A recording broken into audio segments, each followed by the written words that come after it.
अस्सलाम वालेकुम स्टूडेंट्स, आज की इस वीडियो में हम लोग डिस्कस करेंगे chapter number 1 first year physics measurement. सबसे पहले आपके पास टॉपिक है physics. Now the study of matter and energy and relationship between them. तो फर्स्ट ऑफ ऑल मैटर आपके पास क्या होता है? Anything that takes up space and can be weight. उसके बाद एनर्जी आपके पास क्या होगा? Ability to do work. And then relationship का मतलब यहाँ पे क्या होता है? E is equal to mc²। उसके बाद आपके पास टॉपिक आता है फिजिकल क्वांटिटीज और नॉन फिजिकल क्वांटिटीज में डिफरेंस क्या होगा। तो first of all physical quantities ऐसी क्वांटिटीज जिनको हम मेजर कर सकते हैं, कैन बी मेजर्ड। इनकी बहुत सी एग्जांपल्स आपके पास हो सकती हैं। फॉर एग्जांपल मैस हो गया, लेंथ आपके पास है, time etcetera. Similarly non physical quantities आपके पास कौन सी वाली होंगी? Can not be measured. For example आपके पास ब्यूटी है, लव है, hate up to so on. ये सारी आपके पास कौन सी वाली क्वांटिटीज जिनको हम लोग मेजर नहीं कर सकते। अब फिजिकल क्वांटिटीज़ को हम लोग फर्दर डिवाइड कर सकते हैं बेस क्वांटिटीज़ में, डिराइव्ड क्वांटिटीज़ में और सप्लीमेंट्री क्वांटिटीज़ में। तो बेस क्वांटिटीज़ आपके पास कौन सी वाली होती हैं? Not defined in terms of other physical quantities. For example maths आपके पास है, लेंथ, टाइम एटसेट्रा। ये आपके पास सारी 7 बेस क्वांटिटीज़ होती हैं और इनके यूनिट्स को हम लोग क्या नाम देते हैं? Base units. For example metre है, किलोग्राम है, सेकंड, एम्पियर, केल्विन। ये सारे आपके पास कौन से वाले होंगे? बेस यूनिट्स होंगे। डिराइव्ड क्वांटिटीज़ कौन सी वाली होती हैं? Which define in terms of other physical quantities. For example work, power, pressure, watt etcetera. ये सारी आपके पास कौन सी वाली होती हैं? Derived quantities. नो जो आपके पास डिराइव्ड यूनिट्स होते हैं वो आपके पास कौन से वाले होंगे? जॉल हो गया, वॉट, पास्कल, न्यूटन। तो यहाँ से आपके पास MCQ बन सकता है कि which of the following is an example of derived unit या base quantity, base unit etcetera. Supplementary quantities आपके पास कौन सी वाली होती हैं? Not yet classified, either they are base और डिराइव्ड। इसमें सिर्फ 2 ही आपके पास ऐसी क्वांटिटीज हैं, प्लेन एंगल और दूसरी आपके पास कौन सी वाली होती है? Solid angle. और इनके यूनिट्स आपके पास कौन से वाले होंगे? रेडियन और स्टे रेडियन। तो यहाँ से आपके पास MCQ इस तरीके से आ सकता है। For example which of the following is the base quantity, और आपके पास यहाँ पे 4 ऑप्शंस गिवन है। फॉर एग्जांपल किलोग्राम है, मैस है, उसके बाद मोल और फिर आपके पास लास्ट कौन सा वाला है? All of these. तो याद रखें किलोग्राम बेस यूनिट है, बेस क्वांटिटी नहीं है। सिमिलरली मोल आपके पास बेस यूनिट है, बेस क्वांटिटी नहीं है। और क्वेश्चन में आपसे क्या पूछा गया? Base quantity. तो आपके पास कौन सा वाला ऑप्शन ठीक होगा? मैस, बीटा, यहाँ पे ऑप्शन ठीक है। बहुत से स्टूडेंट जिनको नहीं पता होगा वो ऑल ऑफ दीज टिक करेंगे, बट यहाँ पे आप लोगों ने डिफरेंस रखना है कि बेस क्वांटिटी और बेस यूनिट में आपके पास क्या होगा? वो डिफरेंस होता है। सिमिलरली MCQ आपके पास बन सकता है number of the base quantities are, तो वो आपके पास कितनी होती हैं? 7। और बेस यूनिट्स भी आपके पास 7 ही होंगे। The number of derived quantities या नंबर ऑफ ड्राइव्ड यूनिट्स, तो वो आपके पास कौन से वाले होते हैं? वो आपके पास इनफाइनाइट होते हैं। अब उसके बाद हम लोग थोड़ा सा ब्रीफली डिस्कस कर लेते हैं कि जो आपके पास रेडियन और स्टे रेडियन कौन से वाले होंगे। तो जो आपके पास रेडियन होता है और स्टे रेडियन दोनों में आपके पास डिफरेंस कौन सा वाला होगा? तो गौर से देखना है। अगर फॉर एग्जांपल हम एक सर्कल ले लें और यहाँ पे हम लोग फॉर एग्जांपल हम स्फीयर ले लें, तो सर्कल के ऊपर अगर हम आर्क लेंथ ले लें तो वो आर्क लेंथ सेंटर पे जाके एक एंगल बनाएगा। उस एंगल को हम लोग क्या नाम देते हैं? Plane angle. और ये आपके पास सर्कल के सेंटर पे बनने वाला एंगल होता है और ये 2 डायमेंशनल होता है, याद रखना। अगर फॉर एग्जांपल आप लोग रेडियन प्लेन एंगल मेजर करना चाहते हो तो आप लोग रिलेशन कौन सा वाला यूज़ करेंगे? Theta is equal to arc length divided by radius, और इसका आंसर किस यूनिट में आपके पास आएगा? वो रेडियन में आएगा। अब फॉर एग्जांपल मैं सपोज कर लेता हूँ कि ये आर्क लेंथ और ये रेडियस आपस में इक्वल है।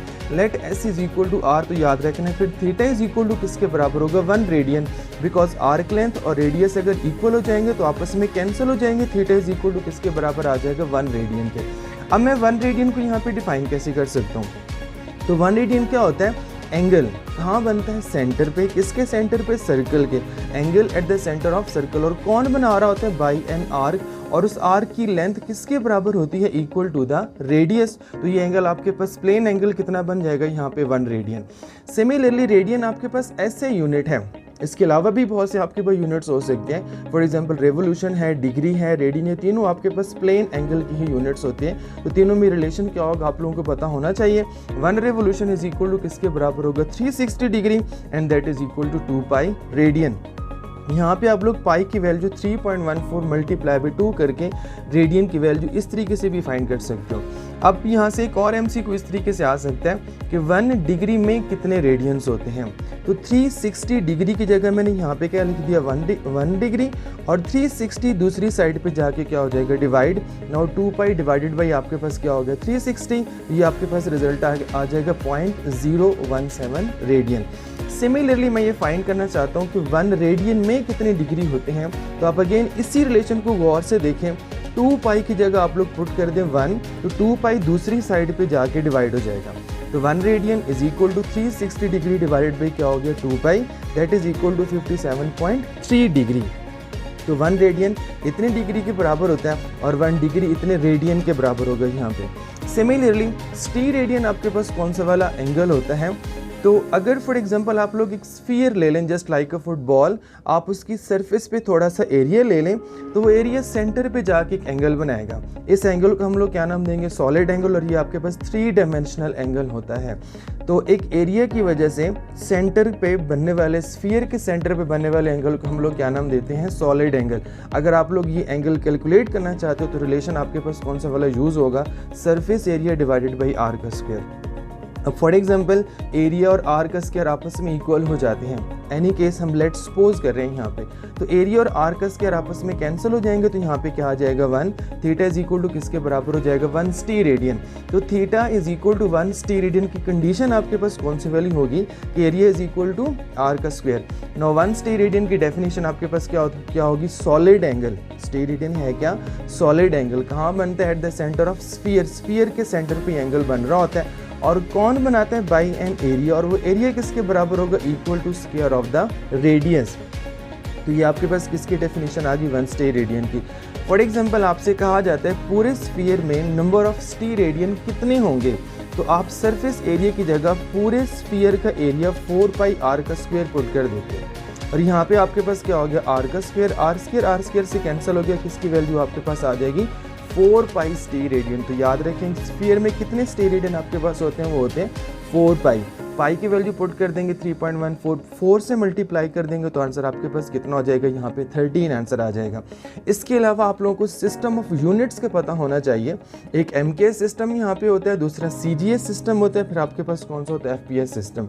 MKS means metre kilogram second, और CGS means centimetre gram second, और फिर FPS का मतलब यहाँ पे क्या होगा फुट पाउंड और सेकंड आपके पास आ जाएगा। नॉन ऐसे यूनिट्स भी आपको पता होने चाहिए, for example light year, angstrom, micron, fermi, femtometre, ये सारे आपके पास लेंथ के यूनिट, और वो कौन से वाले आपके पास होंगे नॉन ऐसे यूनिट्स। एक MC को डिस्कस कर लेते हैं कि for example how many revolutions in 10 radian, 10 radian में कितने रेवोल्यूशंस होंगे। तो याद रखें 10 रेडियन में रेवोल्यूशन कैलकुलेट करने से पहले आप लोगों ने 1 रेडियन की वैल्यू फाइंड करनी है।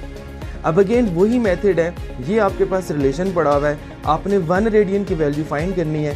2 पाई की जगह 1 पुट कर दें, तो 2 पाई इस साइड पे जाके डिवाइड हो जाएगा, तो 1 radian is equal to 1/2 pi revolution आपके पास आ गया।